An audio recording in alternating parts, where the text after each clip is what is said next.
All right, we're joined by Dennis Ritchie. Dennis, thanks for coming on the show. You're welcome, and thank you for having me. I'm glad you took an interest in my writing. I saw your article on Carlos Castaneda, and why don't you start by just telling us a little bit about yourself? You're in Japan, right? That's right. Yeah, I came to Japan for the first time in 1986 after I graduated from university, uh, just to seek out new experiences and employment opportunities overseas. So I ended up staying here, and I had a good career as a university professor, I guess, teaching English as a foreign language, but also taught a history course there in Do you, English do you to, still do this? I'm just, I'm in close to retirement now, but I'm still doing it. Are you from Canada? Yes, I'm from Toronto and went to university in Vancouver after that. How did you get interested in peace studies? And Well, I guess I was always interested in politics. I studied literature in university, and if you study the literature of France and Europe in the 18th and 19th century, it's all the context is all the political upheavals of the revolutions of those years and centuries. Mhm. So I got interested more in politics than in literature, and taught a history course at the university here. So So you're in Japan right now, that's right. and you participate in a podcast called The Aesthetic Resistance. Yes, I was going to do a plug for that. It's on Substack, and you can find it there, or on SoundCloud. Mhm.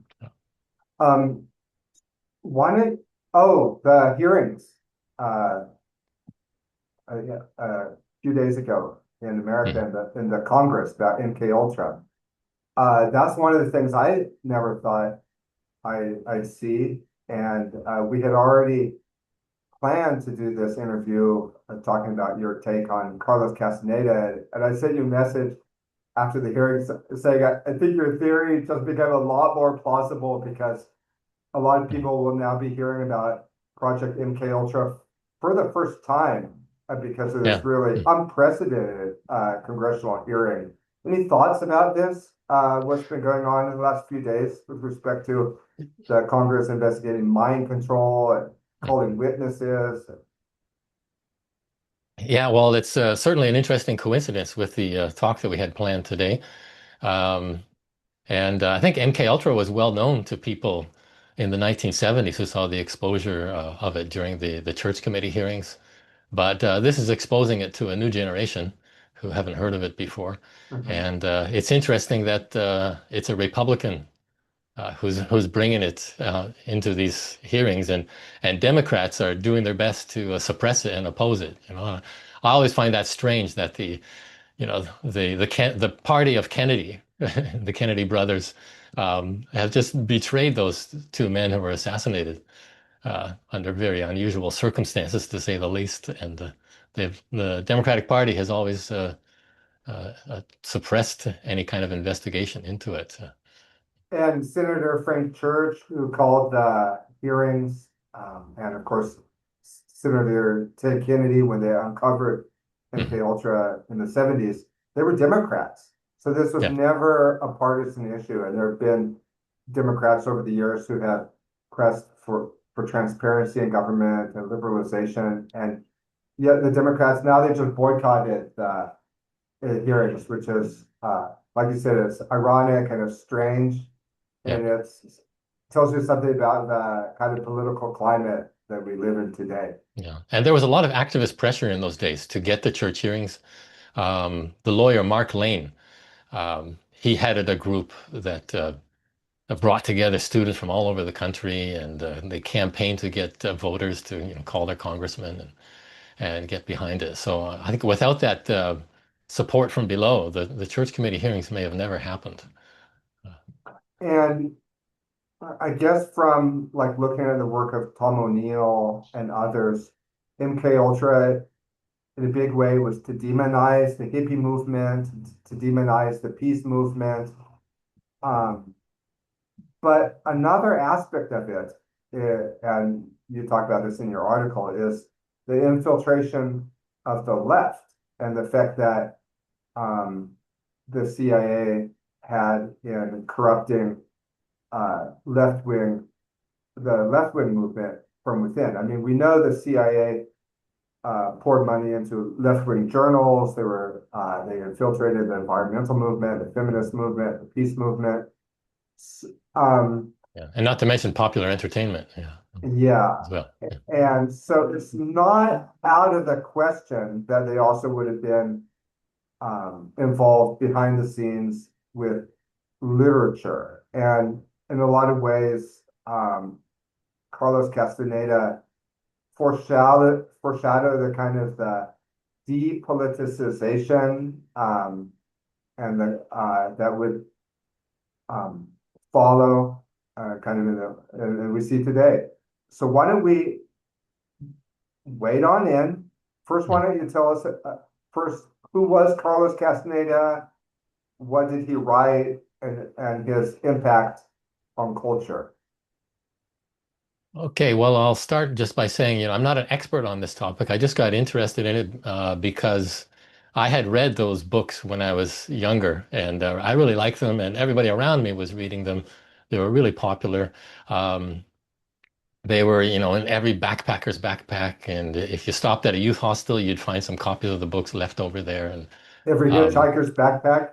yeah, yeah, yeah. So they were popular in that way that may be hard for young people these days to understand. Um, you know, just Big the fact theme, that a paperback would have that yeah. much, cultural power. Yeah. A big theme of Carlos Castaneda is the use of psychedelic drugs. Yes. And this also had implications for the New Age movement and this Mhm.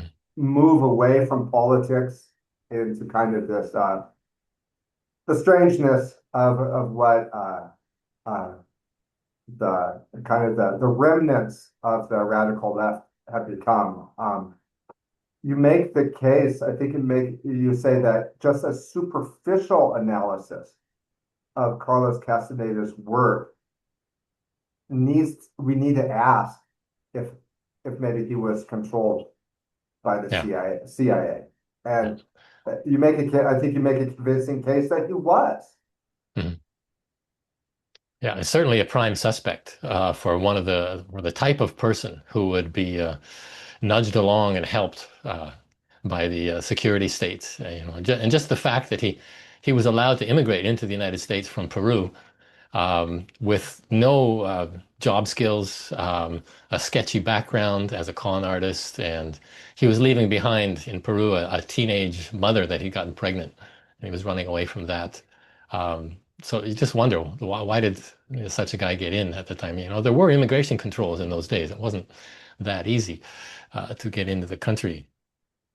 Um, but anyway, we should back up a little bit. And I just wanted to say that, I had some negative things to say in my review about Rue Marshall's new biography about this. And it was just the main point that I wanted to say is that um, he overlooks this possibility that Castaneda was an asset and he was getting help from inside the government. It's completely missing from his biography. But having said that, I want to say it's an excellent book. He did great work in it. It's a fascinating thing to read. And he obviously worked very hard on this over 20 years. So I want to give him kudos for that and recommend the book. But I think it's worthwhile to talk about what seems to be missing. Um, What is missing? um, More I think it specific. was just the lack of any investigation into what the government might have known about Castaneda. Um, he could have easily done freedom of information requests to see if the government had files on him. He could have looked for his immigration records and find out exactly when and why he was allowed to come into the country. Well, But these are missing. you raise an interesting point about failing upwards, like being Mm, allowed to come in, offered leniency, and then mm, presenting what are essentially works of fiction, but presenting mm, them as ethnography, and then getting a master's degree and a doctorate degree mm, in really irregular circumstances. And it reminds me a lot of the reporting that Tom O'Neill has done about Charles mm, Manson, where he proved that Charles Manson was getting leniency and it kept failing upwards. And that's Yeah, hard to yeah, do unless you're guided. But as you say in your review, well, Charles Manson took the low road. mm, Carlos Castaneda really took the high road, and he had a huge influence on mhm. what politics later in the United States became. Yeah. This At kind least of on the not culture. Yeah, yeah, non-engagement, which you actually say mhm. in your article is actually fascist. Can Yeah, you elaborate? Why do you use the word fascist to yeah. describe Carlos Castaneda's take?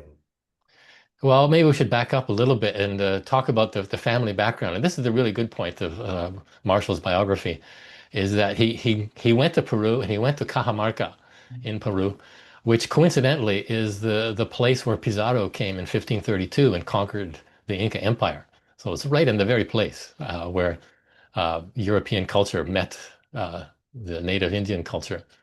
And Castaneda's ancestors were involved in types of exploitation, uh, slavery, hacienda ownership, mining of gold and silver, and also in the rubber extraction, what I call the Holocaust of the early 20th century, very similar to the one that happened in the Congo, where people were terrorized and tortured. Into going into the jungles and bringing back rubber. And if they didn't do it, hands were cut off, they were killed and massacred, so on. So these terror operations were eventually disclosed by the British government because the company doing it was British registered, and there had been a lot of political activism in those days to shut down King Leopold's Belgian Congo operation, doing the same thing. So they pressured the South American company in the same way. And because of that, Castaneda's ancestors were sort of brought down in the world. They went from being the elite level class down to upper middle class or middle class people. And by the time Castaneda was born, he was struggling, and his father had kind of become a betrayer to his class and gone into leftist revolutionary politics. Fought very hard on that, but they ultimately lost the battle. And his father was a defeated figure. And Castaneda seems to have uh, had kind of a Freudian conflict with his own father and uh, become reactionary, fascist in his mentality. Thought his father was a loser and a weakling and didn't stand up as a man. And so Castaneda wanted to make something of himself. So he didn't have much cultural capital to go on, though, so he just became a con artist and this fabulist who would just invent the most outrageous stories and lies. And he did that during his youth in Peru. And by the time he was 26 years old, he was somehow miraculously able to immigrate to the United States and continue the same kind of life, just making up wild stories about himself. He told people around him that he was a Korean War veteran, which was just absolutely impossible based on even with somebody around him could have checked that out and figured out, but people seem to accept his wild stories and lies, and he just conned his way up like that into UCLA, and he told people he was Brazilian, said his native language was Portuguese, and then he took courses in introductory Spanish, just to get easy credits. and uh, and he was able to pull that off somehow. So, but, It's curious, and the books that they deal with taking hallucinogenics like peyote and mushrooms and San Pedro, is that right? And it really yeah, led. yeah. Well, the books were uh, they were set up as anthropological studies, and he said he went out to the field and found a Yaqui Indian sorcerer.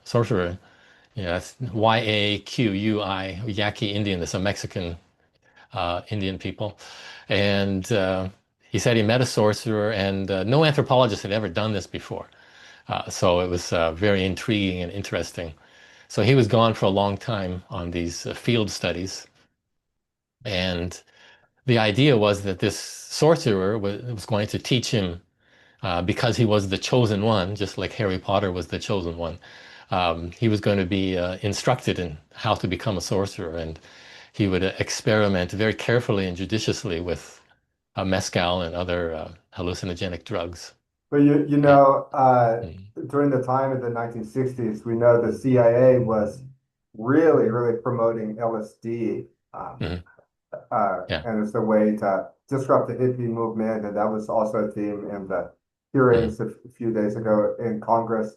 So it's not unlikely that the CIA could have had a hidden hand in mm, directing this kind of literature, which also seems to glorify drug yeah. use, especially Yeah. psychedelic drugs. Is Yeah. that Well, that's fair an to say? interesting thing because Castaneda in his books and in the words of the sorcerer he's learning from, they're just appalled by the reckless use of these drugs by the youth culture in the United States.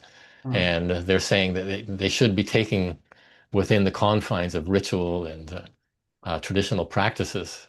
But nonetheless, the books created this fascination, and hundreds of people swarmed into Mexico looking for Yaqui Indians to buy peyote from, and the Yaquis that they met were saying, "This is nonsense. This is not part of our culture at all. Like, where are you getting this from?" And they really resented this intrusion into their culture and the fabrications about it.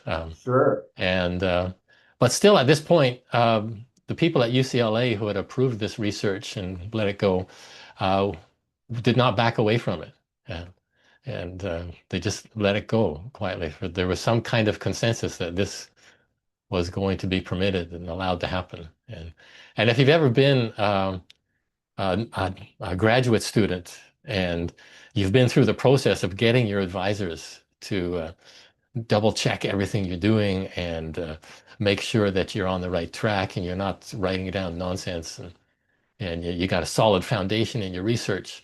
You know it's a rigorous process, and you can't bullshit your way through it. But for some reason, Castaneda was able to. So, anyway, Interesting. mm, Well, this has certainly been enlightening. And I encourage everybody to go and read your article. It's in two parts. You review Carlos Castaneda in your first article, and then you also review Rue Marshall's biography. What yeah. other things have you been involved in over the years? Or wait, is there anything else you want to add about Carlos Castaneda in your Yeah, article? well, a little Anything more we missed detail out? on the biography is that there's a point there in the book where Marshall tries to make all of this relevant to the modern day. And so his chosen example is the kind of cult-like following that Trump has and people who believe that the 2020 election was rigged and so on. So that's his choice. And so I argue in my review that he's looking through the wrong end of the telescope, so to speak, on this because um, admittedly, as people who follow Trump are kind of blindly loyal to him, and there's a bit of a cult aspect to it. But I think the example from those years, if you want to look at it, is the cult following of Anthony Fauci. Like the majority Interesting. was the cult, and so to pick on, and he picks on anti-vaxxers as an example of people with this weird beliefs and illogical beliefs. But I argue that, no, it was actually the anti-vaxxers, so-called, um, who were calling nonsense on Fauci and the whole phenomenon that was happening in those years. Th- And the That's anti-vaxxer it. label is Yeah, false anyway, sure, because sure. there's no anti-vaxxer cult.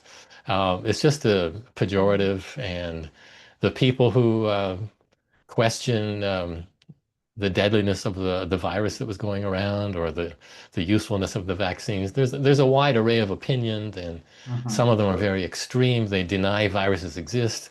Others just say, no one should have been forced to take that. It's against medical ethics and ethics. And, so Yeah, I just it thought it was does. a very poor argument in the I book. like that part of your article resonated with me, but you've used this word cult, and Mm, I would just want to zero in on the fact that Carlos Castaneda wasn't he, after he published the books, wasn't he kind of like a cult leader? Didn't he attract a some followers, um, almost like Manson in a way.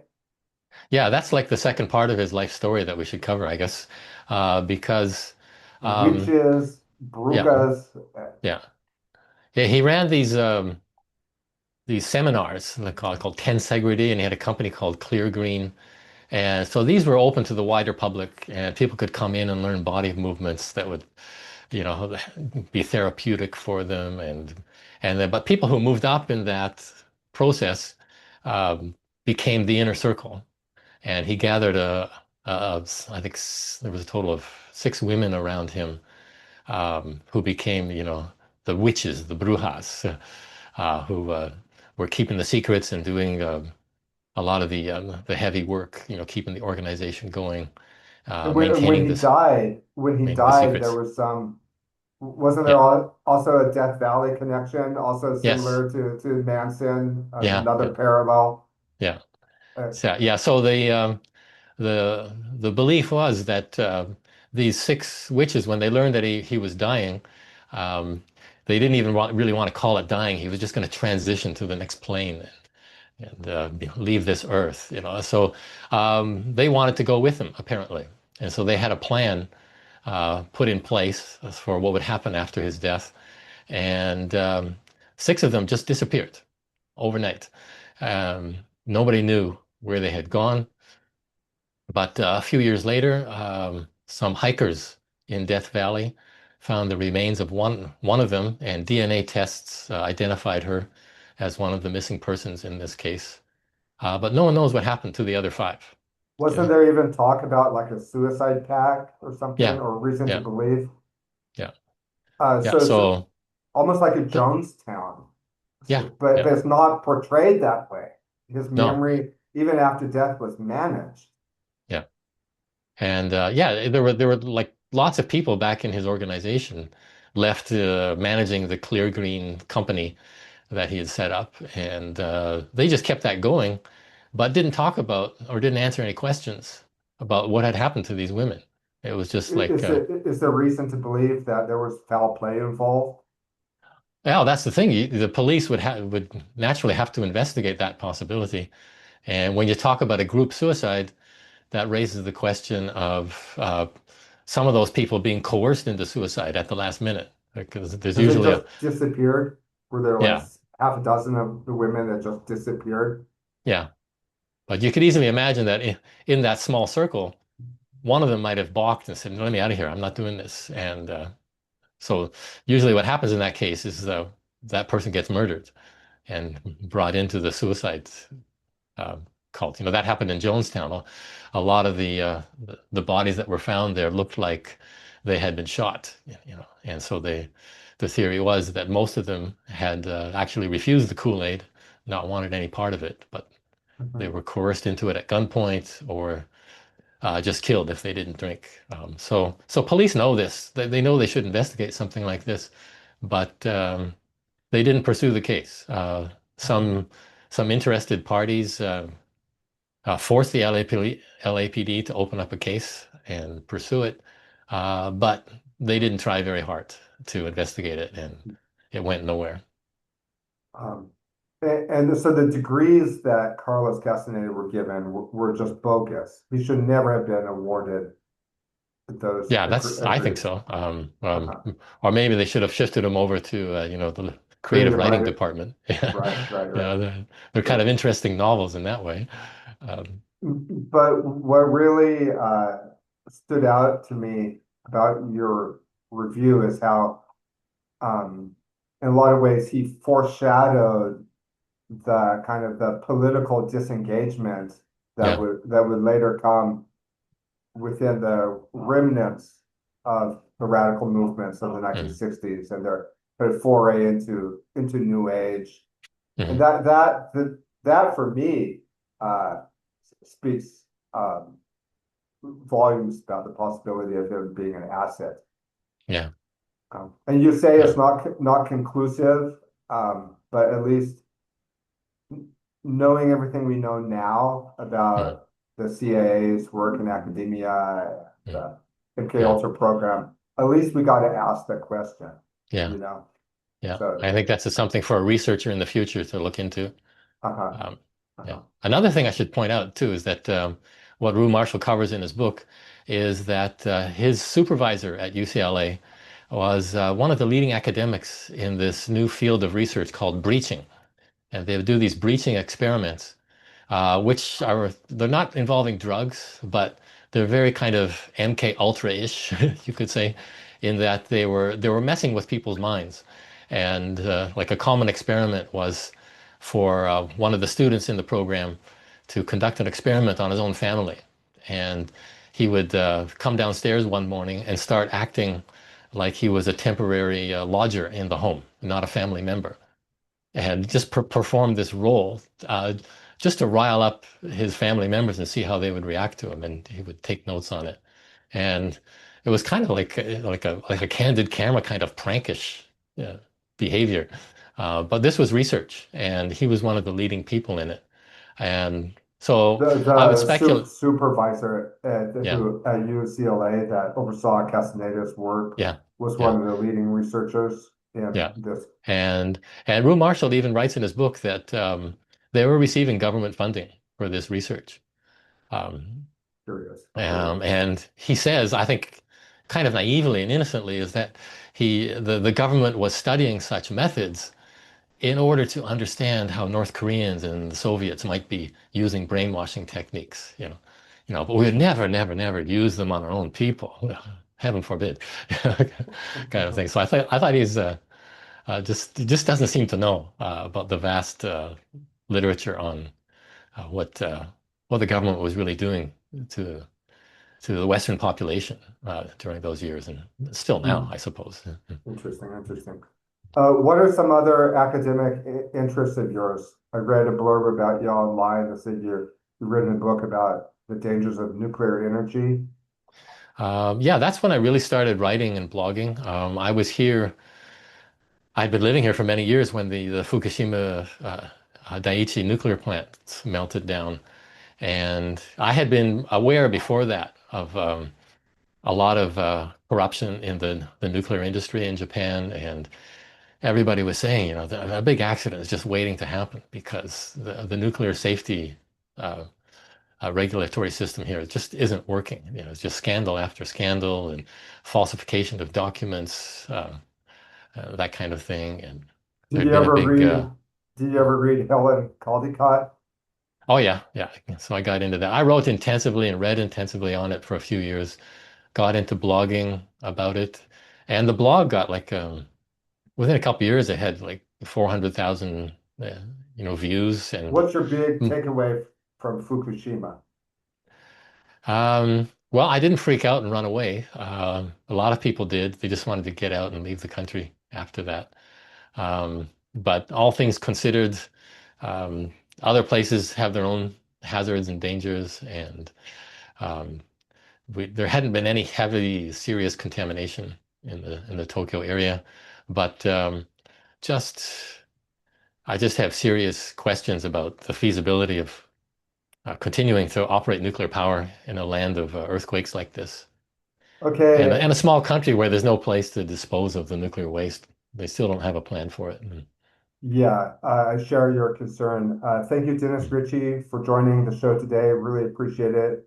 Thank you for sharing your energy with us, and I'll link to your article in the notes for the video.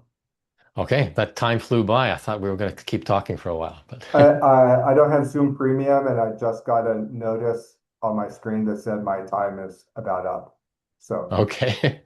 okay, Time is up. Okay, that's a good way to say things okay, these all right, days. okay. Okay, Thank thank you you very very much much. for everything. Okay, bye.